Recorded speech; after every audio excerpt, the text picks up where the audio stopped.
첩. 아, 이런 말이 아직도 쓰인단 말이에요. 첩이. 발정 홍준표 원께서 바른정당을 일컬어 이렇게 표현하셨습니다. 첩이 아무래도 본처라고 우겨본들 첩은 첩일 뿐이다. 정말 대단한 사람 아니야? 진짜 그런 단어를 생각해내는 것 자체가 신기해요, 진짜. 비유가 너무 저질이야. 네. 이 사람의 정신 세계가 거기에 머물러 있는 거예요. 있나 보네. 그러니까 그러네. 아, 그럴 수도 있겠다. 늘상 생각이 왔던 건 잠꼬대처럼 문득 떠오른 게 비유를 하긴 해야겠는데. 매일 보던 사람에 대해서 네. 점점 위험해지고 있는 것 같아요.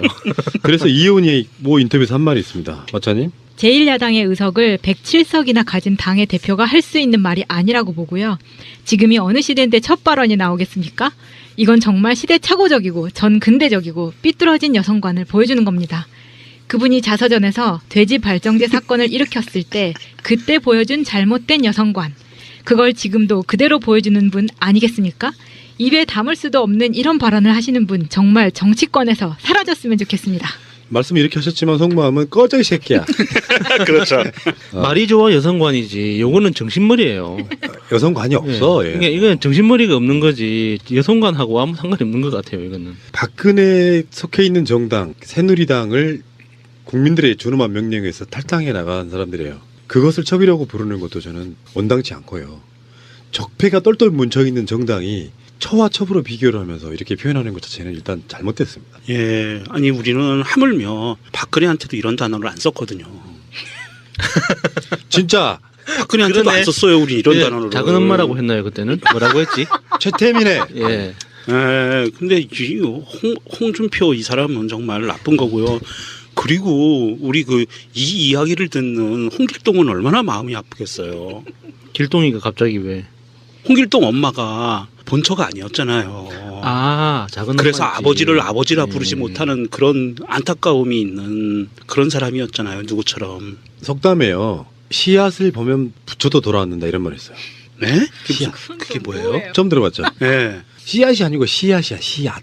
씨앗. 씨앗이 바로 첩이란 뜻이에요. 아. 그런 정도로 이제 오. 그 사람 사이 원초적인 질투 이런 것들에 대한 이야기인데 이런 거를 빗대다가 이렇게 이야기하는 게 홍준표는 왜 가끔씩 우리가 방송 초창기 때 그런 표현 되게 많이 들었거든요. 이제 일부러 좀 폄하하려고 하는 사람들의 뜻도 좀 있었겠지만 어디 술자리에서나 들을 만한 이야기를 뭐 방송으로 한답시고 막 이렇게 조롱하던 것이 생각이 좀 나는데 홍준표야말로 이런 과예요. 고도의 어떤 정치적인 이미지 이런 건 없어. 그냥 나오는 대로 씹으리는. 그러니까 이게 머리에 뇌 검사를 한번 받아봐야 되는 게 스타일이라고 인정해주면 안 될 것 같고요. 네. 이게 머리에서 한 번쯤 걸러주는 시스템이 없어요, 이 사람한테는. 그러니까 일종의 나는 병이라고 봐요. 비유들이 너무 저질이야.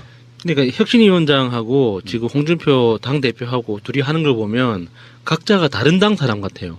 혁신위원회는 혁신위원회대로 가고 당대표는 당대표대로 각자 다른 당인 것처럼 알아서 그냥 가는 것 같아요. 근데 결은 똑같잖아, 두 사람이. 제가 보기엔 결이 똑같은 것 같아요. 왜냐면 그래도 혁신위원장의 그 어떤 표현들은 뭔가 좀 배운 티는 나잖아요. 아니, 혁신위원장은 어디서 공부하고 왔다는 티는 나는데 혁신위원장은 이런 말 얘기하잖아요. 일배하라고.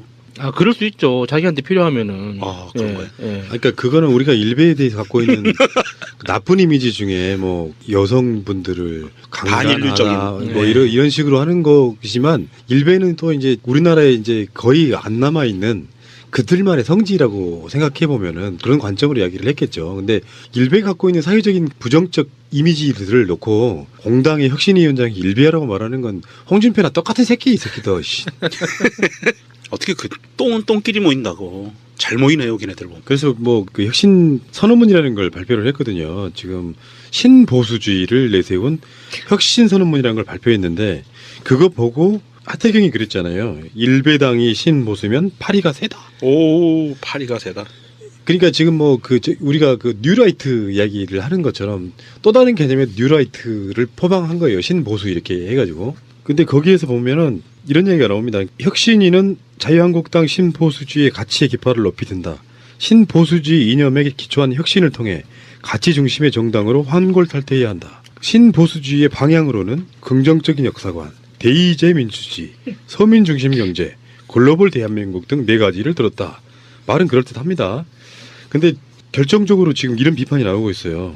자기들이 아무 일 없었다는 듯이 신보수주의를 표방했지만 과거의 국정농단 사건, 박근혜 탄핵에 대한 자기들의 입장, 친박에 관한 문제 이것들은 말하지 않은 채 네. 과거에 대한 반성도 없이 어떤 청산도 없이 타이틀만 신보수주의에 기치를 내걸었다. 그래서 지금 진정성 하나 없는 눈 가리고 아웅하기식의 국민 기만술 이렇게 보고 있는 거죠. 이게 기만술이 대단한 게 신보수주의의 방향이라고 설정한 이 네 가지가 저는 섬뜩해요. 긍정적 역사관 이거는 박정희식이거든요. 우리 민족은 위대해. 대한민국은 역사가 위대했어. 이런 표현이거든요. 국뽕 소위 얘기하는 국뽕의 역사관을 갖고 가겠다는 거고요.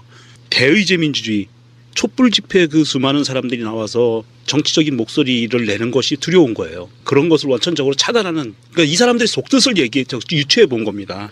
그래서 완벽한 대의제 민주주의를 원한다는 거고요. 서민 중심 경제는 이건 뭐 하나만 한 얘기인데 담배값 갖고 지금 덮어 씌우는 것 같고요. 글로벌 대한민국 얘네들이 이런 거 말할 자격이 있나요? 이 선언문 자체에서 그 문구만으로도 뭔가 좀 눈에 확 거슬리는 것들이 1948년 대한민국 건국이라는 표현이 있어요. 이거 나쁜 놈들. 이거는 지금 현재의 헌법 자체를 정면으로 부정하는 거거든요.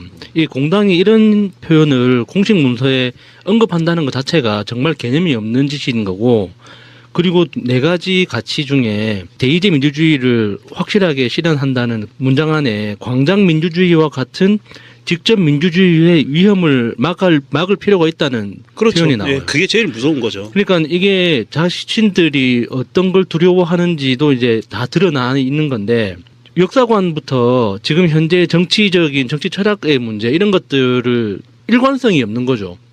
그냥 자기들한테 필요한 거 그냥 다 때려 박다 보니까, 그래서 문장으로 만들다 보니까 이런 식으로 나온 것 같은데, 사실은 말은 혁신위원회라고는 하지만 혁신이라는 말 자체가 가죽을 벗겨서 새롭게 만든다는 뜻이잖아요. 그런데 이 사람들은 지금 가죽을 벗기는 게 아니라 옛날 가죽을 가져와서 다시 쓰겠다는 것 같아요. 혁신이 아니죠, 이거는. 그렇죠. 예. 하여튼 어쨌거나 뭐 시작한 거니까 알아서 열심히는 하겠지만, 법적으로 청산할 수 있는 방법은 하나밖에 없다고 생각합니다. 선거로 밀어내는 거죠. 선거로. 그리고 아까 지금 그 직접민주주의와 대의민주주의 이야기했는데, 직접민주주의 하기에는 너무 커져서 대의민주주의라는 궁여지책을 통하는 것이 사실이잖아요. 사실은 어떻게 보면 직접민주주의가 원래 민주주의의 기본 이념인 거지, 그것에 대한 대안으로 나온 게 대의민주주의죠. 요거를 이제 박근혜가 탄핵당한 것 자체에 대한 불만의 표시라고 좀 보는 게 맞겠지만, 할 수 있다면 직접민주주의를 해야죠. 그래서 우리 처첩 연대에서는 홍준표의 당대표 사퇴를 촉구합니다. 처첩 연대요? 그것도 뭐예요? 방금 만들었어요. 뭐 처와 첩의 연대? 뭔 말이야 이게? 괜찮은데 아니 사이 좋으면 좋죠. 뭐 서로 다름을 인정하고. 첩 이야기가 나와서 그러는데, 조선시대 같은데 늘상 그런 얘기가 나왔다고 하죠. 대신들이나 이런 사람들이 축첩을 하니까. 예. 왕이 이제 좋은 정부, 깨끗한 정부를 표방하기 위해서 대신들한테 뭐 축첩 금지령 이런 거 내리고 막 그러잖아요. 축첩이라든지 이런 것들 지금도 사실 솔직히 말씀드리면 돈 좀 있고 권력 좀 있는 사람들 그런 경우 있을 것으로 우리가 예상해보지 않습니까? 그 증거도 많이 나오고 있어요. 삼성가도 보면 뭐 본 부인의 자녀분들만 있는 건 아니잖아요. 이미 증명되고 있어요. 그렇게 권력 있는 사람들은 그렇게 하고 있다는 거고. 한 가지 재밌는 것 말씀드릴까요? 혹시 그 옛날에 이거 들어보셨어요? 서얼이라고. 예. 서얼. 서얼이 뭐냐면 서자들을 얘기하는 거거든요. 첩이 나오는 자식들. 그렇죠. 본부인이 안에서 낳은 적자가 아닌 사람들을 보고 서얼이라고 그러는데, 서얼이 두 개가 달라요. 그래서 첩을 얻었을 때 이게 신분이 여자가 양인이면 그 밑에서 난 자식은 서고요. 천민의 엄마 밑에서 난 자식은 얼이에요. 그래서 서얼이라고 하는 거고, 홍길동은 얼이에요. 서자가 아니고 얼자. 나는 축 남편 하고 싶은데. 얼. 나이스. 축편. 축편. 들라이르라. 신청받습니다. 면접 언제 봐요? 게시판에 이메일만 써주세요. 자, 트위터 한번 보겠습니다. 차게바라님 트윗인데요. 장인을 영감탱이로 부르는 양반의 당은 일부 다처제를 시행 중인가 봅니다. 표현도 참 저렴하시네요. 홍준표 본처라고 우겨본들 첩은 첩일 뿐 바른정당 폄하. 달빛은 바람의 실려님이 이렇게 올려주셨네요. 홍준표 바른정당이 본초라고 우겨본들 첩은 첩. 그렇다면 자유당이 본초라는 말인데 대체 남편은 언놈이야? 이거 아까 우리가 이야기했던 거랑 비슷한 건데요. 호수라 6님은 홍준표가 첩이 번처라 외쳐본들 첩일 뿐 근데요 박근혜 친정엄마는 번처였어 첩이었어? 뭐 이런. 그렇죠. 유경수 여사 말하는 거죠. 유경수 여사 둘째 부인이죠. 그건 아니요, 셋째요. 그건 첩의 개념은 아니잖아요. 그러니까 예, 제가 한 거죠. 예. 박정희 씨가 본처와 헤어지고 두 번째 여자를 만나서 동거하고 아들을 낳고 살다가 아들이 죽고 여자와 헤어지고 세 번째 만난 게 유경수입니다. 이거는 홍준표 발언과 상관없는 건데 검색하니까 나오네요. 그냥 사해군이라는 분. 서미경이 신격호 첩으로 들어가서 받아먹은 게 재계 꽃뱀 최강으로 불리는데 사실 이 방면 최강자는 영풍재지 노미정 부사장. 번초 자살하고 아들들 경영권 박탈당하고 지분 55%를 무상 증여받아서 그룹 자체를 자기 걸로 만든 다음 왜? 고배당으로 먹튀함. 그게 지금 드라마의 실제 이야기라고 하더라고요. 지금 품위 있는 그녀가 김희선 하는- 나오는 예, 예. 그 드라마의 그 영풍재지 그 이야기를 모티브로 해서 만들었다고 하더라고요. 그렇군요. 예. 그런 무시무시한 능력들 좋아. 저만 믿으셔요. 아 김선아. 드라마를 다 보시는 거야? 나만 안 보는 거야? 너무 예뻐. 김희선이. 아, 그 김희선 그 여배우요? 홍준표의 말에 그 앞이 있었군요. 첩이 아무리 번처라고 여러분들 그 앞에 뭐가 있었냐면은 저는 덕고다이이지 덕불장군은 아닙니다. 미친놈 아니야. 어둠의 다크니스. 전설의 레전드. 근데 이제 이런 이야기 한번 해봅시다. 이런 거. 그 이혜원이 했던 말이 있잖아요. 정치권에 사라지면 좋겠다고. 네. 근데 요거는요. 이렇게 바라보는 것도 중요해요. 이혜원이 홍준표를 까주니까 이혜원 좋아 이런 것보다는 사실은 그들이 살아남기 위한 일종의 약속 결기 같은 거예요. 거기에 대해서 뭐 서로가 감정이 좋다까지는 아닌데 이런 식으로 해서 두 사람의 공방이 왔다 갔다 하면 홍준표도 좋고 이혜원도 좋고 바른정당도 좋고 자유한국도 좋은 측면이 있어요. 어떻게 보면은 요 흐름에서는 바른정당한테 유리해요. 이렇게 싸우게 되면 예. 그렇지만 홍준표나 이혜원한테도 굉장히 좋은 일이라는 거예요. 계속 존재감을 나타내주면 언론이라는 건 되게 웃긴 거야. 어마어마한 사건이 있었을 때 언론이 안 받아주면 그냥 묻혀요. 근데 이 두 사람 사이에 이런 공방을 받아줌으로써 그 두 사람의 정치적 가격은 엄청 올라가죠. 근데 우리도 언론이랍시고 이야기하기엔 딱 재미있고 좋잖아요. 그러니까 이게 받아 쓰는 거예요. 자극적이고 클릭수도 많으니까.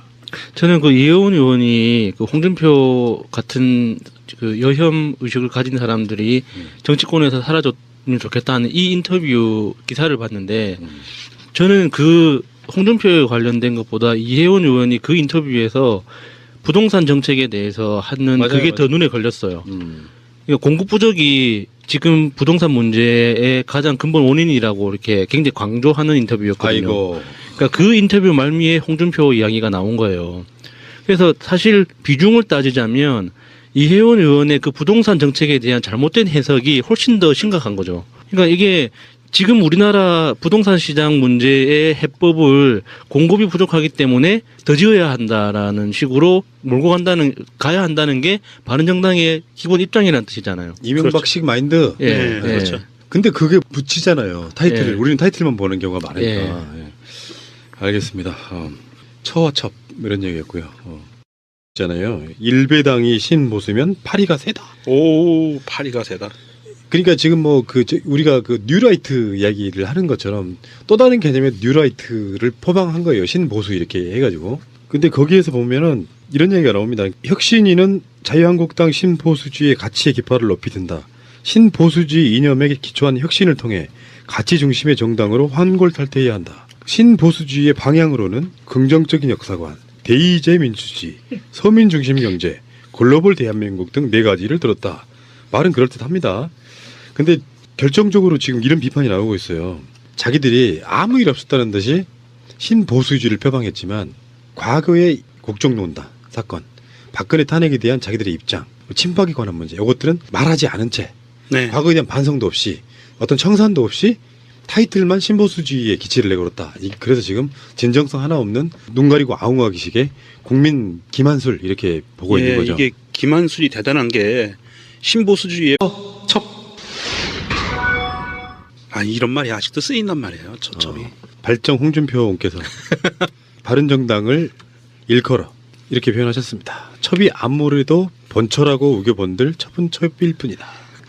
참, 정말 대단한 사람 아니야? 진짜 그런 단어를 생각해내는 것 자체가 신기해요, 진짜. 지금 비유가 시대에. 너무 저질이야. 네. 이 사람의 정신 세계가 거기에 머물러 있는 거예요. 있나 보네. 그러니까 그러네. 그럴 수도 있겠다. 늘상 생각이 왔던 건 잠꼬대처럼 문득 떠오른 게 비유를 하긴 해야겠는데. 매일 보던 사람에 대해서 예. 점점 위험해지고 있는 것 같아요. 그래서 이혜원이 뭐 인터뷰에서 한 말이 있습니다. 마차님? 제1야당의 의석을 107석이나 가진 당의 대표가 할 수 있는 말이 아니라고 보고요. 지금이 어느 시대인데 첫 발언이 나오겠습니까? 이건 정말 시대착오적이고 전근대적이고 삐뚤어진 여성관을 보여주는 겁니다. 그분이 자서전에서 돼지 발정제 사건을 일으켰을 때 그때 보여준 잘못된 여성관, 그걸 지금도 그대로 보여주는 분 아니겠습니까? 입에 담을 수도 없는 이런 발언을 하시는 분 정말 정치권에서 사라졌으면 좋겠습니다. 말씀 이렇게 하셨지만 속마음은 꺼져 이 새끼야. 그렇죠. 말이 좋아 여성관이지. 요거는 정신머리예요. 여성관이 없어. 예. 그러니까 이건 정신머리가 없는 거지. 여성관하고 아무 상관이 없는 것 같아요. 이거는. 박근혜 속해 있는 정당 새누리당을 국민들의 준엄한 명령에서 탈당해 나간 사람들이에요. 그것을 첩이라고 부르는 것도 저는 원당치 않고요. 적폐가 똘똘 뭉쳐 있는 정당이 처와 첩으로 비교를 하면서 이렇게 표현하는 것 자체는 일단 잘못됐습니다. 예, 아니 우리는 하물며 박근혜한테도 이런 단어를 안 썼거든요. 진짜 박근혜한테도 그러네. 안 썼어요, 우리 이런 예, 단어를. 작은 엄마라고 했나요 그때는? 뭐라고 했지? 최태민의 예. 예, 근데 홍준표 이 사람은 정말 나쁜 거고요. 그리고 우리 이 이야기를 듣는 홍길동은 얼마나 마음이 아프겠어요. 길동이가 갑자기 왜? 홍길동 엄마가 본처가 아니었잖아요. 아, 작은 그래서 엄마였지. 아버지를 아버지라 예. 부르지 못하는 그런. 각자가 다른 당 사람 같아요. 혁신위원회는 혁신위원회대로 가고 당대표는 당대표대로 각자 다른 당인 것처럼 알아서 그냥 가는 것 같아요. 근데 결은 똑같잖아 두 사람이. 제가 보기엔 결이 똑같은 것 같아요. 왜냐하면 그래도 혁신위원장의 그 어떤 표현들은 뭔가 좀 배운 티는 나잖아요. 혁신위원장은 어디서 공부하고 왔다는 티는 나는데 혁신위원장은 이런 말 얘기하잖아요. 일배하라고. 아 그럴 수 있죠. 자기한테 필요하면은. 아, 그런 거예요? 예. 그러니까 그거는 우리가 일베에 대해서 갖고 있는 나쁜 이미지 중에 뭐 여성분들을 강간하나 반인륜적인. 뭐 네. 이런 식으로 하는 거지만 일베는 또 이제 우리나라에 이제 거의 안 남아 있는 그들만의 성지라고 생각해 보면은 그런 관점으로 이야기를 했겠죠. 근데 일베 갖고 있는 사회적인 부정적 이미지들을 놓고 공당의 혁신위원장이 일베라고 말하는 건 홍준표나 똑같은 새끼 이 새끼도. 씨. 어떻게 똥은 똥끼리 모인다고. 잘 모이네요, 걔네들 보면. 그래서 뭐 그 혁신 선언문이라는 걸 발표를 했거든요. 지금 신보수주의를 내세운 혁신 선언문이라는 걸 발표했는데 그거 보고 하태경이 그랬죠. 안타까움이 있는 그런 사람이었잖아요. 누구처럼. 속담에요. 씨앗을 보면 부처도 돌아왔는다 이런 말 했어요. 네? 그게 뭐예요? 처음 들어봤죠? 네. 씨앗이 아니고 씨앗이야. 씨앗. 씨앗. 씨앗이 바로 첩이란 뜻이에요. 아. 그런 정도로 이제 그 오. 사람 사이 원초적인 질투 이런 것들에 대한 이야기인데 이런 거를 빗대다가 이렇게 이야기하는 게 홍준표는 왜 가끔씩 우리가 방송 초창기 때 그런 표현 되게 많이 들었거든요. 이제 일부러 좀 폄하하려고 하는 사람들의 뜻도 좀 있었겠지만 어디 술자리에서나 들을 만한 이야기를 뭐 방송으로 한답시고 막 이렇게 조롱하던 것이 생각이 좀 나는데 홍준표야말로 이런 과예요. 고도의 어떤 정치적인 이미지 이런 건 없어. 그냥 나오는 대로 씹으리는. 그러니까 이게 머리에 뇌 검사를 한번 받아봐야 되는 게 스타일이라고 인정해주면 안 될 것 같고요. 네. 이게 머리에서 한 번쯤 걸러주는 시스템이 없어요, 이 사람한테는. 그러니까 일종의 나는 병이라고 봐요. 비유들이 너무 저질이야. 그러니까 혁신위원장하고 지금 홍준표 당대표하고 둘이 하는 걸 보면